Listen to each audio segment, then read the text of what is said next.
Welcome to the Fitness Simplified podcast. I'm Brooke Davis, women's functional nutritionist and fitness specialist with Elysian Women's Wellness, and I'm here to simplify your fitness. The content provided in this podcast is for informational purposes only and is not intended as a substitute for professional medical advice, diagnosis, or treatment. Always seek the advice of your physician or other qualified health providers with any questions you may have regarding a medical condition. Never disregard professional medical advice or delay in seeking it because of something you have heard on this podcast.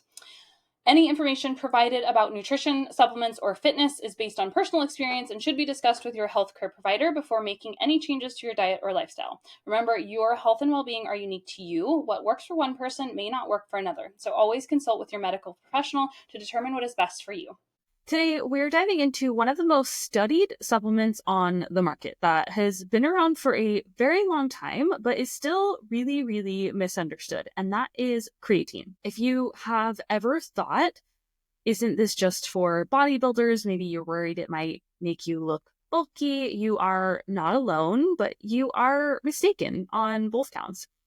Creatine has really mostly been marketed toward men and athletes, but it's actually one of the most research-backed beneficial supplements for women, especially as we age. So in this episode, I am going to talk about what creatine actually is, how it works in your body, and why it's not just about aesthetics or even performance, but all of the benefits from brain health, energy, metabolism, and longevity, which is why we're ultimately all here. Whether you are working out regularly, you want to feel stronger, you want to have more mental clarity, or just be more resilient as you age, creatine might be something you never knew you needed. Let's start with the basics. So what even is creatine? What does it do? You have, again, probably heard it in the context of just building muscle. It's not a steroid. Creatine is a natural compound your body already makes, and it's stored in your muscles, in the brain. And this is where it really helps keep your energy level up, and it helps improve your recovery. So if you think of it like a rechargeable battery, every time you move, every time you think, whatever you're doing, just your body existing, you're using energy. And that energy comes from something called ATP, which is adenosine triphosphate. And basically, it is the gas that powers your muscles and your brain. It fuels those contractions to make your muscles work. But the problem is that ATP burns out really fast. And so that is where creatine can be helpful. It helps to recycle and then restore that ATP so that you have more energy to lift, you can think more clearly, and you just function at your best. So you do get some creatine from food. Red meat and fish are the sources that are highest in it, but you'd have to eat a ton to get the amount that has been shown to have any real benefits. Like, we're talking pounds of steak and salmon daily, which most people are not doing unless you are carnivore or something of the like, which I don't necessarily suggest. So supplementing with just a few grams a day can actually make a really big difference and is a super easy, it's low maintenance way to support your muscles, your brain, your metabolism without having to overhaul your entire diet. Of course, as always, your lifestyle, your overall nutrition is going to play the biggest role in this. If those are not dialed in, then creatine is still going to be beneficial, but you may not necessarily see the impacts of it like somebody who does have those things dialed in, and this gives them that little extra edge. So keep that in mind.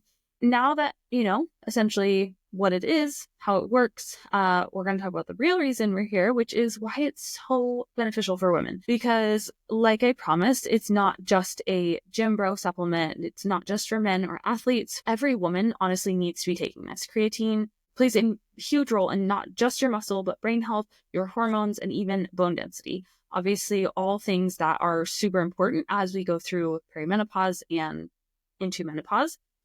So the most well-known, which I touched on a little bit, is muscle strength, power, and recovery. The fact that it can replenish that ATP or help it replenish more quickly means that we can produce faster, stronger muscle contractions, transitioning to muscle strength, power, and then, of course, the faster we can replenish that in general is going to help with recovery. And then as we age, we are already naturally losing muscle. If you are in perimenopause or menopause, this happens even faster because of the decline of estrogen and testosterone. And if you've been around here at all, you know that we don't just need muscle to look good, but it's a major factor in keeping your metabolism going strong, protecting your joints, and then staying active and ultimately independent long term. Creatine is going to help you preserve lean muscle mass. And like I said, gives you the energy to lift heavier, recover faster, feel stronger in your workouts or just in daily life. Along with that, it improves your endurance. So more stamina, less fatigue, just going about your usual day. And then the fact that you can push harder in the gym means that the more energy you're going to have to get more out of your training. And of course, better results, the better you're going to feel overall. So in case that's not enough for you, let's talk about brain health, because this is where creatine really doesn't get enough credit. And it is so fascinating.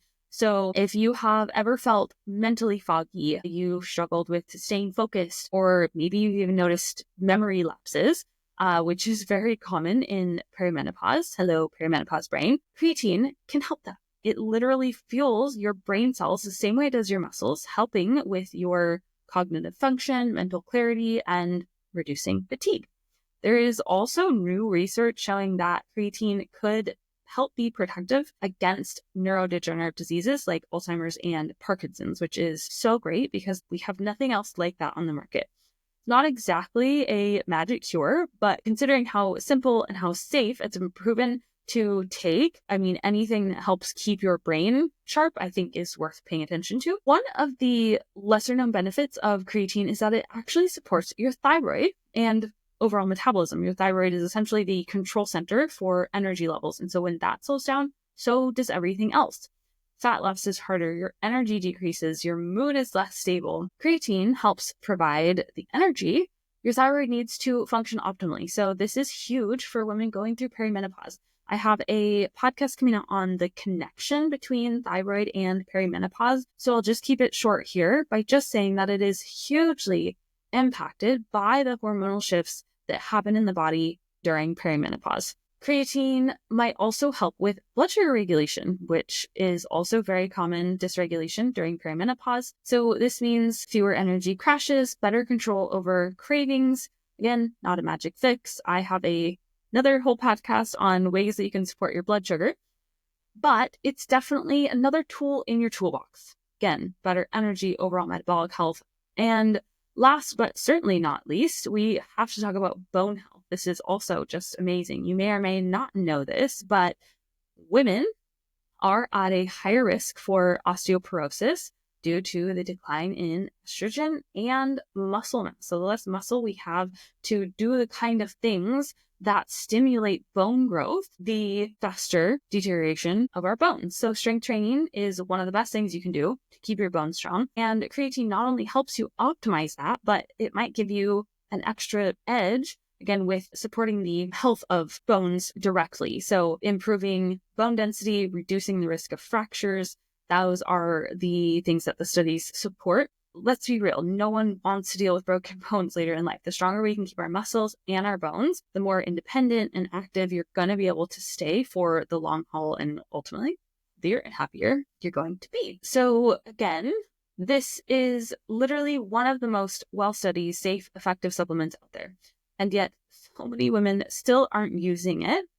And I think it's for a couple reasons. Hopefully we're going to change that today. But next, I want to talk about some of the biggest myths about creatine, because I know some of you are wondering these things. First up is, will creatine make me bulky? This is probably the number one concern I hear from women when it comes to creatine, that it's going to make them too big or bulky. And I have to tell you that building a significant amount of muscle takes years of structured strength training, progressive overload, a calorie surplus, right? An intentional one of the right things, none of which creatine magically creates. Again, it's not a steroid. It will not build the muscle for you.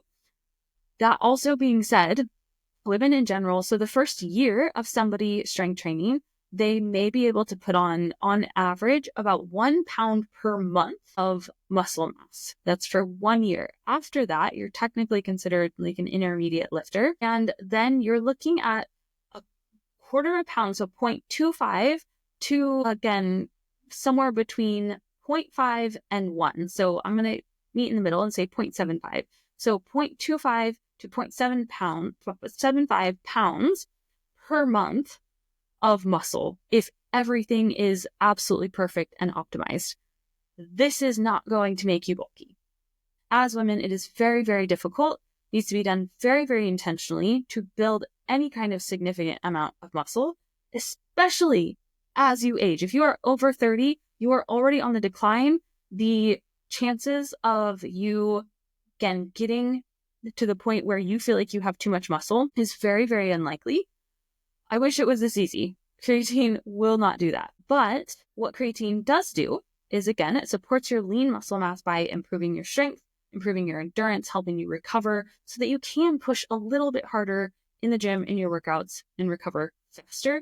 This, in turn, makes your metabolism more efficient. The more muscle you have, the more calories you can burn at rest, the healthier your body is overall. It's not going to make you bulky, but it's actually going to help you build that toned, more defined physique that most women are trying to achieve. The next one is, does creatine cause bloating or water retention? I get it. No one wants to feel puffy or bloated, and this is definitely a concern that I have heard quite a bit.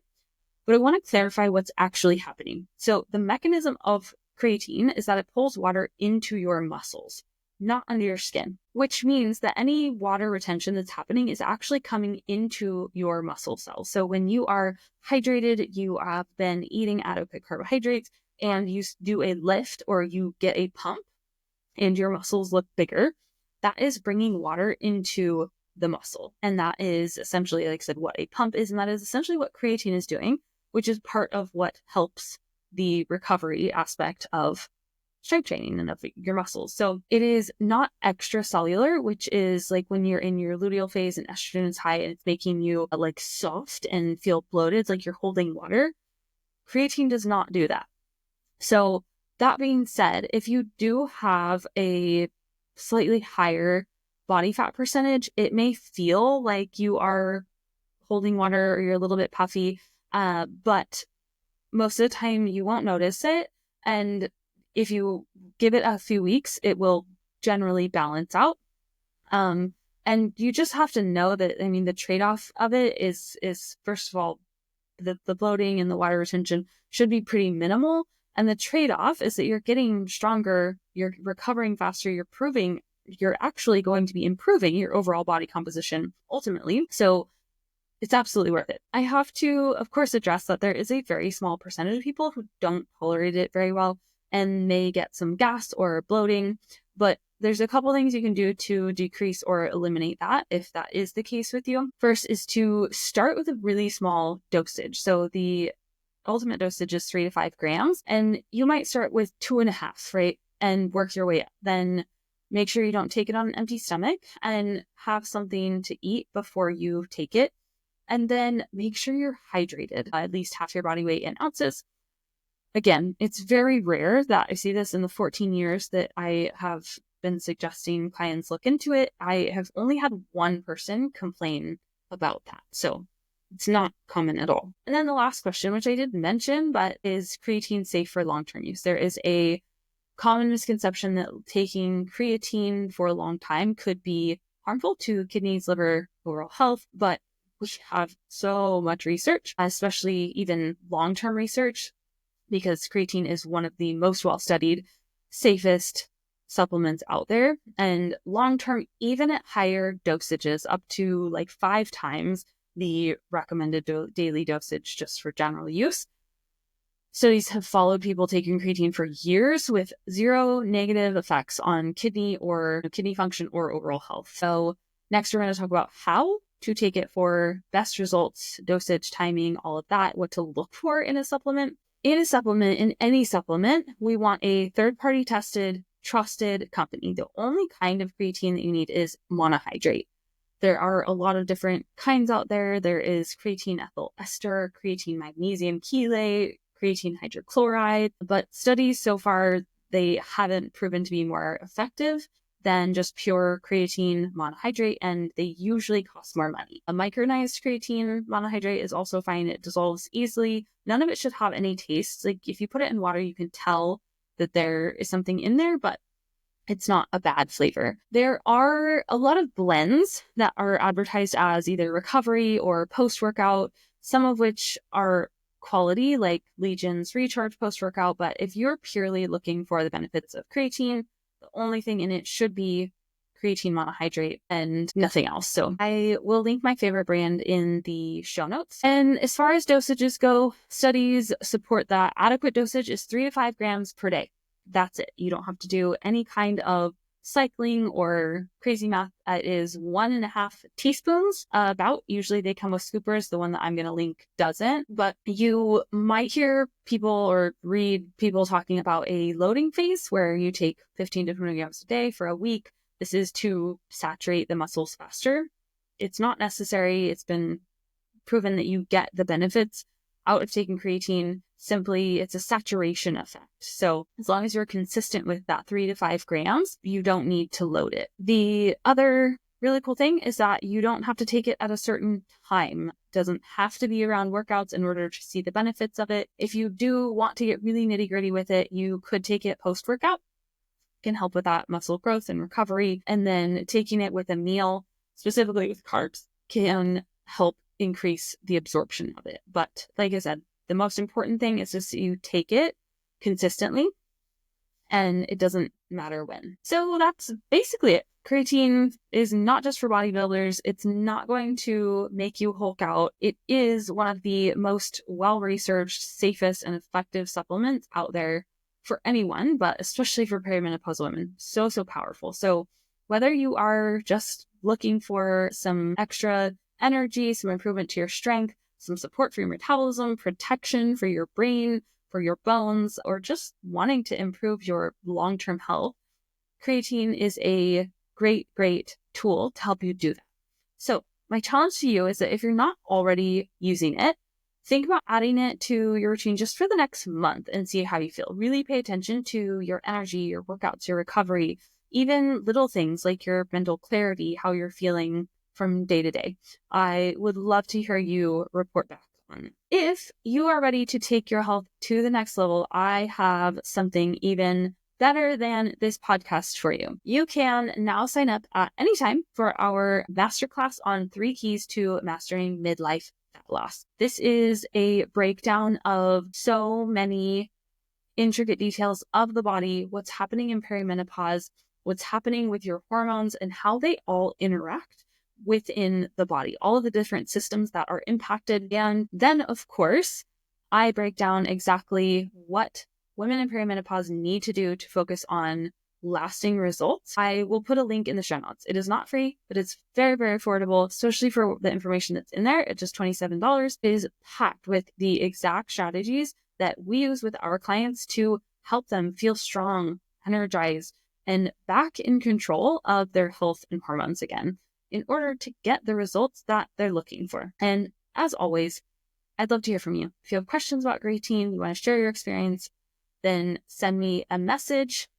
Thank you for being here today, and we'll see you next time. Thanks for tuning in to this episode of the Fitness Simplified podcast. We are stoked to have you join us on your journey to better health and fitness. If you have any questions, suggestions for future topics, or just want to chat, feel free to reach out to us on Instagram at Brooke_Elysian and Facebook linked in the show notes, or via our website, ElysianWomen'sWellness.com. If you enjoyed what you heard today, we would be thrilled if you could take a half second to leave us a 5-star rating and review. Not only will you be helping others find our show, but you'll also be entered into our monthly $100 giveaway for new reviews. If there was something you heard that was helpful or impactful, please screenshot it, tag me, and share what it was so that we can bring you more. Plus, you'll be entered into our monthly Legion Recharge post-workout giveaway. New episodes drop every Monday, so make sure to hit that subscribe button and stay tuned for more. Thanks for listening.